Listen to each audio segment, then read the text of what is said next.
Bonjour et bienvenue sur la chaîne. Aujourd'hui, troisième épisode de la décade manga. Donc, comme les autres fois, je vous présente mes achats manga et un petit peu de BD aujourd'hui, et puis mes lectures manga de ces 10 derniers jours. C'est parti.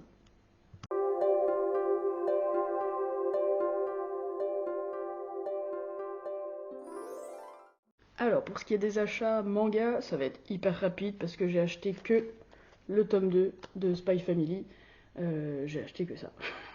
J'ai adoré le tome 1, mais j'ai pas encore eu le tome 2, ça ne saurait tarder. Ah oui, il se trouve que j'ai acheté un petit peu de BD ce week-end. Il y avait un petit festival de BD juste à côté de chez mes parents. J'y ai fait un saut, il y avait plein de BD d'occasion. Il y avait un stand tenu par ma librairie préférée Mommy, Dijon.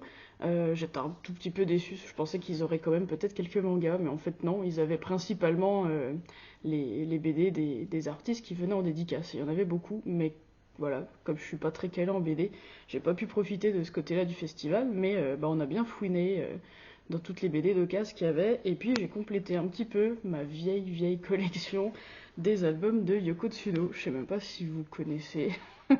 C'est mon père qui m'a fait lire ça quand j'étais petite, mais voilà, je vous en parle dans cette vidéo-là parce que déjà c'est de la BD, et puis parce que je pense que ça a participé à mon intérêt pour le Japon.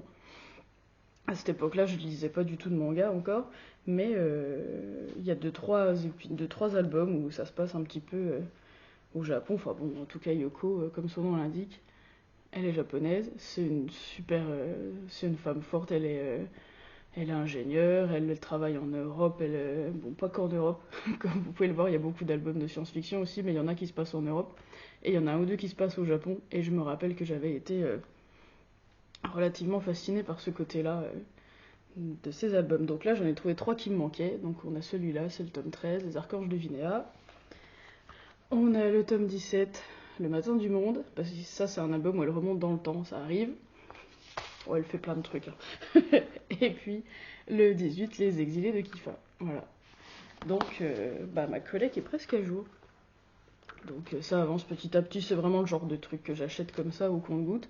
Encore que, là c'est les albums simples, mais il y a eu des super éditions un petit peu collector en 3 tomes par 3 tomes avec un thème un petit peu, et des pages bonus et tout ça.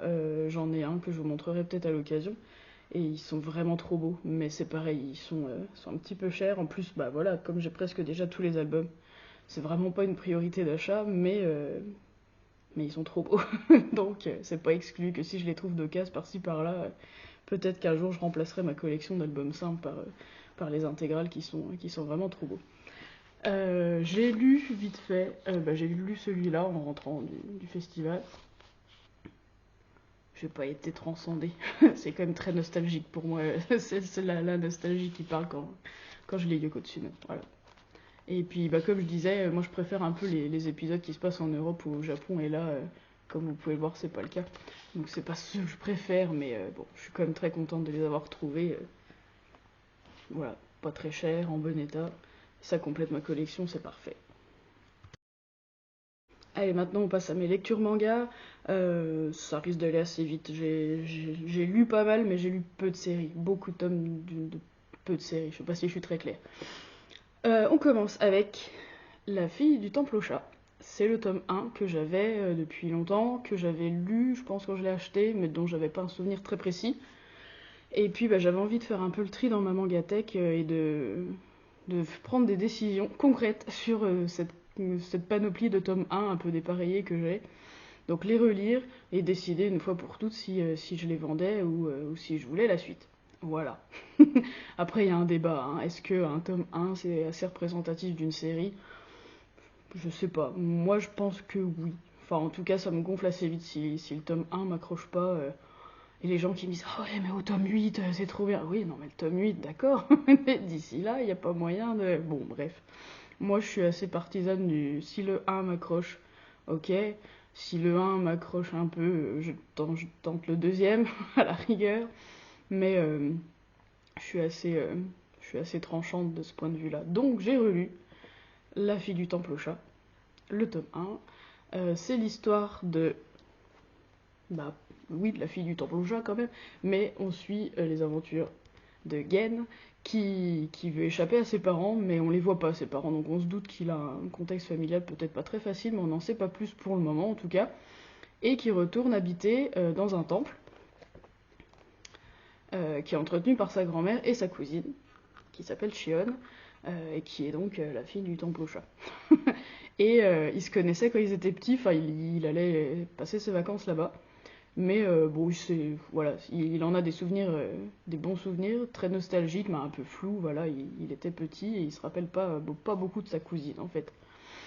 Et donc il retourne habiter là-bas pendant les vacances avant de rentrer au lycée. Et puis bah du coup on le suit, c'est plutôt tranche de vie du coup, on le suit dans son quotidien avec Chion, où il apprend, c'est un peu elle qui s'occupe de tout dans le temple en fait, et c'est un temple un petit peu délaissé où il se passe pas beaucoup de choses, mais bon il y a tout à entretenir quand même. Et bah, au début comme il est en vacances, bah, il la suit un peu partout, et il la seconde comme il peut, parce que voilà, c'est un gars et il peut faire des trucs physiques un petit peu qu'elle elle a plus de mal. Elle a son âge. Non, elle est un tout petit peu plus vieille que lui. Et puis voilà, pour l'instant, c'est plutôt tranche de vie. Et il en profite pour lui mater les fesses quand même. C'est jamais dit, mais il y a plein de dessins où c'est quand même très clair que. Enfin, notre regard à nous, lecteurs, est attiré sur ses fesses à elle. Donc on se doute que lui, ça le titille un petit peu, du haut de ses 15 ans. Voilà un petit peu le pitch. Niveau dessin, je vous montrerai un peu. Moi j'ai trouvé ça joli. J'ai trouvé ça rond, j'ai trouvé ça beau. Voilà, par exemple, la fameuse Chion, qui est très mignonne. La grand-mère qui est un peu fripée, normal. J'ai bien aimé aussi les décors. Je trouve ça voilà, assez travaillé. Donc ça, j'ai bien aimé. Et puis, au niveau de la lecture, bah voilà, c'est des chapitres assez courts. Donc ça se lit assez vite. Et puis voilà, comme je disais, pour l'instant, c'est plutôt tranche de vie. On sent qu'il s'installe dans ce quotidien. On ne sait pas encore trop ce que ça va donner, à part qu'on se doute qu'ils vont tomber amoureux. Enfin, en tout cas, lui, il regarde les fesses, c'est un premier signe. Et puis, bah voilà, j'ai trouvé ça mignon, j'ai trouvé ça doux, c'est voilà, un quotidien sans heurts et assez chill. Après, est-ce que ça a piqué ma curiosité assez pour que j'achète la suite? Je suis pas certaine. Euh, voilà, du coup, je suis pas encore certaine d'acheter la suite ou pas. Euh, si je les trouve d'occasion, peut-être. Je... Faut voir. Je suis pas encore décidée. Mais voilà, c'est joli, ça se lit bien, c'est mignon, c'est détente. Voilà, j'ai quand même passé un bon moment. Allez, on continue avec les tomes 1 et 2 de Chocolate Girl. C'est une série en 3 tomes éditée chez Soleil Manga. J'ai pas le troisième. J'ai relu les 1 et 2 pour savoir bah, si je voulais acheter le troisième. En fait, j'avais acheté cette série à l'époque parce que j'adore l'auteur, là, Yuki Yushiwara, qui a écrit entre autres Darling, la recette de l'amour. Enfin, elle a écrit plein d'autres trucs, mais c'est typiquement l'auteur dont j'ai aimé que Darling, la recette de l'amour, et les autres séries, bah, j'ai pas été hyper convaincue, quoi. J'avais lu le début de Ma petite maîtresse, par exemple, pareil, je crois que je m'étais arrêtée au tome 1, j'avais pas accroché plus que ça, bon, bref. Et donc là, je suis un petit peu mitigée aussi. Je vous raconte quand même de quoi ça parle. Donc on suit les aventures un petit peu bah, de ces deux-là, de Kyoko et puis de l'acteur Riku. Kyoko, elle est manager d'acteurs et puis au quotidien, bah, elle est avec eux sur les tournages, elle gère les plannings, elle les accompagne, voilà, sur les tournages, ce genre de trucs. Mais elle est hyper gaffeuse, elle se perd sans arrêt, elle est toujours en retard. Euh, Elle dit ce qu'elle pense sans filtre, donc ça lui, voilà, elle n'est pas forcément très appréciée pour ça. Et puis, bah, sa patronne en a un peu marre d'elle et elle lui file comme dernière mission pour se rattraper, pour pas être virée, de recruter Riku, qui est un super acteur en puissance, mais qui est qu'au théâtre pour le moment et ils veulent le recruter pour la télé. Voilà, c'est un peu ça l'idée. Et à partir de là, bah, elle passe tout son quotidien au travail avec lui. On voit qu'elle tombe assez vite amoureuse de lui, mais lui, il est quand même pas sympa. On a encore ce fameux truc là où voilà, Elle fait plein de trucs pour lui, en même temps c'est son boulot, mais bon, elle fait plein de trucs pour lui. Et lui, on sent quand même qu'il l'apprécie, mais elle le saoule, quoi. Elle le saoule parce que lui, c'est un mec carré. Et elle, elle est en retard, et ainsi de suite. Donc c'est un petit peu électrique quand même, leur relation de travail. Et puis il y a des moments où il est hyper tendre avec elle, mais c'est seulement quand il a picolé. Donc je sais pas si ça pose des bons rapports pour leur futur, parce que elle est hyper contente de se rendre compte que bah voilà, qu'il peut être tendre avec elle, mais comme il y a toujours l'alcool en compte, c'est pas trop. Et mais bon, voilà, comme je disais, on se doute qu'il l'apprécie quand même, hein. Et puis donc voilà, et puis on suit leur quotidien, et puis comme je disais, c'est une série en 3 tomes. Au niveau des dessins, bah moi j'aime bien les dessins de cet auteur. Après, il y a un petit côté un peu rétro quand même. Moi j'aime bien. J'aime plutôt bien. C'est peut-être un petit peu nostalgique. Et ouais, c'est fin, c'est épuré, c'est un petit peu rétro. J'ai bien aimé. De ce point de vue-là, voilà, ça se lit bien du coup. Leur relation, elle évolue assez vite. Encore que, voilà, sur tome 2, sur 3, on n'est pas encore très fixé sur ce qui va finir par leur arriver. Je vous spoil pas. J'en sais un peu plus, mais je vous spoil pas. C'est plutôt drôle quand même. C'est plutôt drôle, mais moi, les gens gaffeurs comme ça, c'est pareil. Ça a une petite tendance à m'agacer quand même un peu. Et puis même quand il y a des rapprochements un peu entre eux, j'ai pas été particulièrement émue non plus. Donc voilà, c'était une bonne lecture. J'ai lu les 2 tomes de suite en plus, donc voilà, c'est quand même plutôt bon signe, ça se lit bien. Mais je suis même pas sûre de vouloir acheter le tome 3 et compléter la série en vrai. Donc, euh, donc voilà, ça doit dire quelque chose de la série si j'ai pas forcément envie d'aller au bout. Je vous le déconseille pas fortement, mais je peux pas non plus vous dire que c'est une excellente lecture, hyper drôle. Voilà, un petit peu mitigé malheureusement pour ce titre-là dont j'avais un bon espoir. Mais voilà, ça peut pas marcher à tous les coups. Allez, pour finir, je dis pour finir parce que voilà, c'est la dernière que j'ai lue, mais vous allez voir, il y a un peu de matos quand même. Et cette fois, je suis pas mitigée du tout, j'ai vraiment adoré. Clairement. J'ai lu du coup la fin de Natsuko no Sake. Les gros tomes doubles, le 3, le 4, le 5 et le 6. Et ça, c'est la fin de la série. J'avais lu 1, 2 et 3 il y a très longtemps. J'ai relu le 3 pour me remettre dedans, et maintenant que j'ai lu tout le reste et que j'ai adoré, je regrette presque de ne pas avoir relu tout 1 et 2 aussi pour me refaire carrément l'intégrale. Bon, je referai ça dans quelques mois quand j'aurai oublié. Du coup, que je vous raconte un petit peu l'histoire. Donc, c'est l'histoire de Natsuko, littéralement, qui, après un début de carrière dans la publicité à Tokyo, revient dans sa campagne chez ses parents qui tiennent une brasserie de saké, donc de l'alcool de riz. Parce que son frère, qui dirigeait avec son père la brasserie, vient de décéder. Et puis, elle adorait son frère, voilà, donc.